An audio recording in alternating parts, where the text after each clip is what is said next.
Pardon? Yeah, we could go and do that.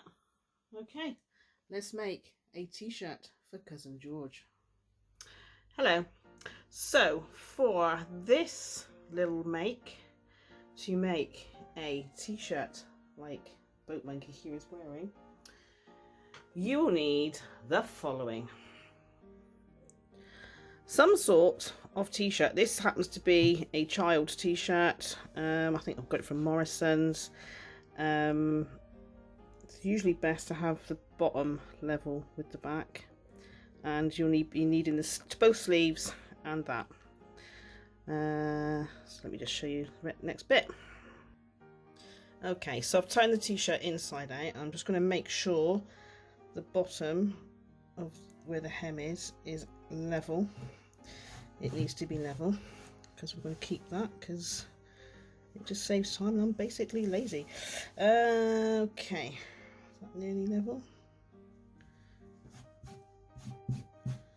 That'll do. Right, so I'm going to lay my t-shirt body pattern. So it's 19 centimeters across that way, 18 centimeters up this way. That's special monkey size. You might need to change that for whatever you're doing. I want to pin it. Right, so I'm going to cut up there. I'm going to cut it a little bit bigger actually, because I'm new to using a sewing machine and it does go wrong sometimes.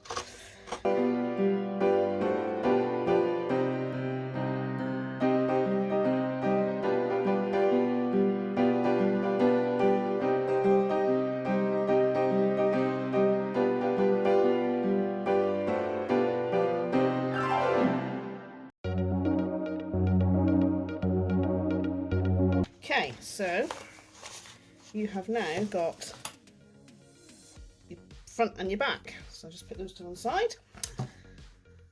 The next thing we need is our sleeve. So it all depends on how long you want your sleeve and how wide you want it. So that's my pattern that I usually use.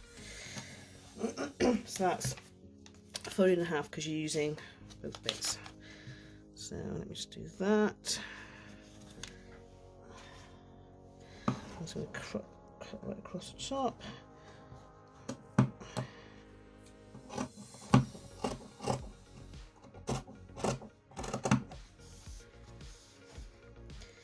And I am going to actually cut up. I'm going to leave it, oopsie, a little bit wider. There.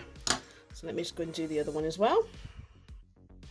Okay, so I've cut all my bits out, so I'm just going to put that to one side. You can always use that for something else. So I always put it in a little box of extra bits of stuff. Anyway, so there's my fronts and backs, and there's my two sleeves. So I'm going to put those to one side. I'm going to concentrate on the backs. Hold on. Right, so I'm going to now pin down the top bit.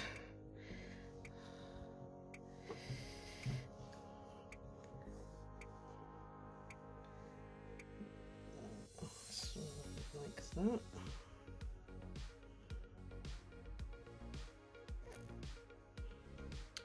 Pin it. So let me just do both of those. Okay, so I've pinned across the top on both of those. Then you just need to make sure that they are both exactly the same length each end, so it all matches up. Yeah, that's absolutely fine. Right, okay, so now we've got to stitch across the top on both of them.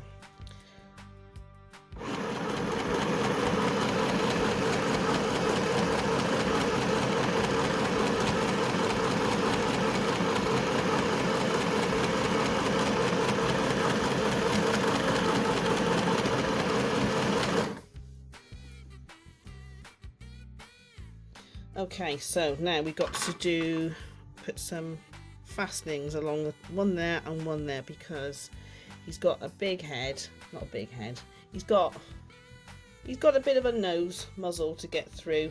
So an ordinary neck is going to be too small, but you don't want to leave it gaping open. So let me just put the pieces, line the pieces up together. Make sure it's level, and actually I've got them at the end slightly longer. Right, these are absolutely brilliant. So instead of sewing your ordinary poppers with like 4 holes per bit, you can just snap these on.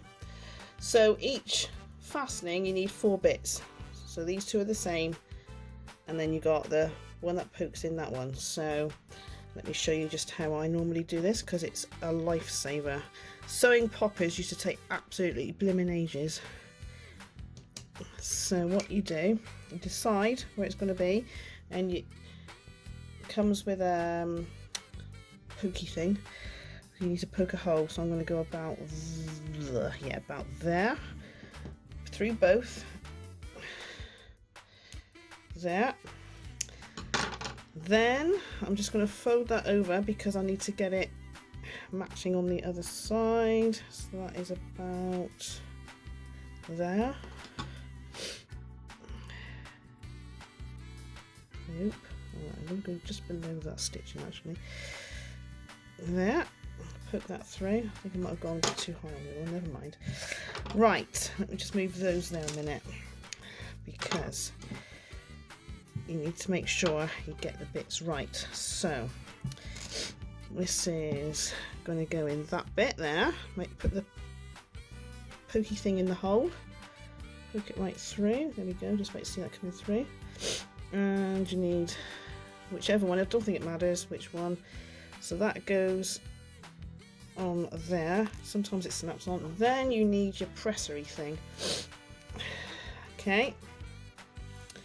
So that just sits in there. So you can see a pokey thing's poking up there, look. The presser goes over the top. Oop. And you just press it, and it squashes that pokey thing, and it keeps it there. So that's that one. Let me just do the other one.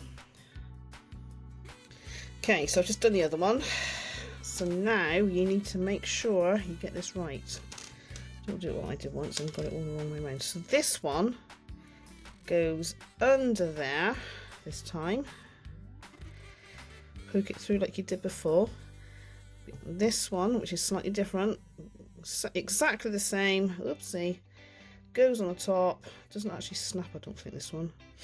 Get your punchy thing, and exactly the same thing, and it squashes it down. There we go. Let me just do the other one as well. But yeah, you can use ordinary poppers. I don't know if I said that. You can use ordinary poppers, it just takes ages.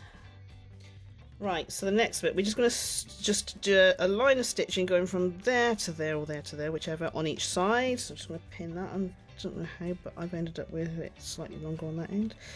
Never mind. Should I do that way? Yeah, I'll do that way.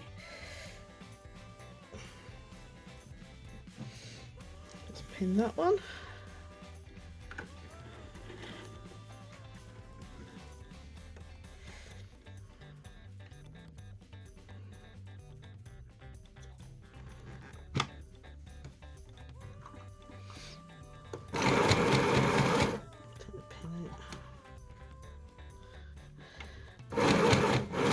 Just go backwards. Oops, come off there a little bit. Never mind.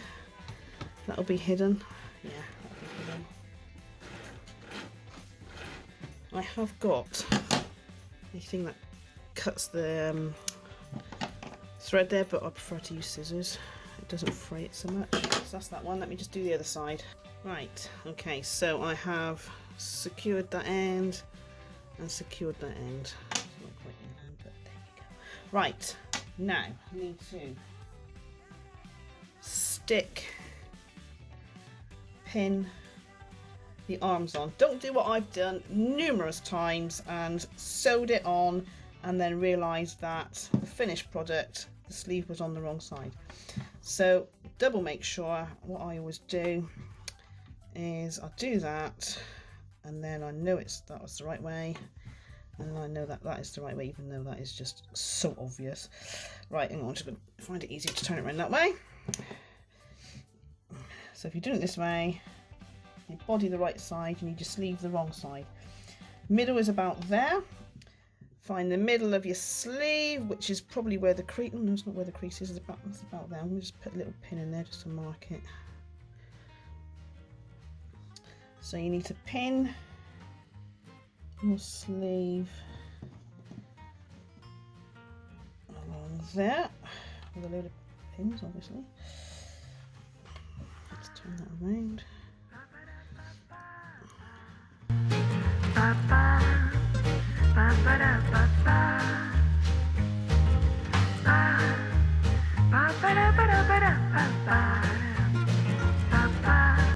So that's one. I always do both sides, so then I'll show you to measure up in a minute. So I'm just going to do the other side. Okay, so I've pinned both the edges of my sleeves on, so I'm just going to make sure I've got them in the middle and they match up. So that more or less matches up, and that sleeve, hang on, that more or less matches up there. So then I need to sew that sleeve onto there. So I'm not going to video that, so I'm just going to do it very, very quickly on both sides. Okay, so I have, don't ignore that bit there, I have stitched that on and stitched the other one on. So now what we need to do is fold it in half that way and stitch up there and along there and up there and along there. So I'm just going to pin all the way around on both sides.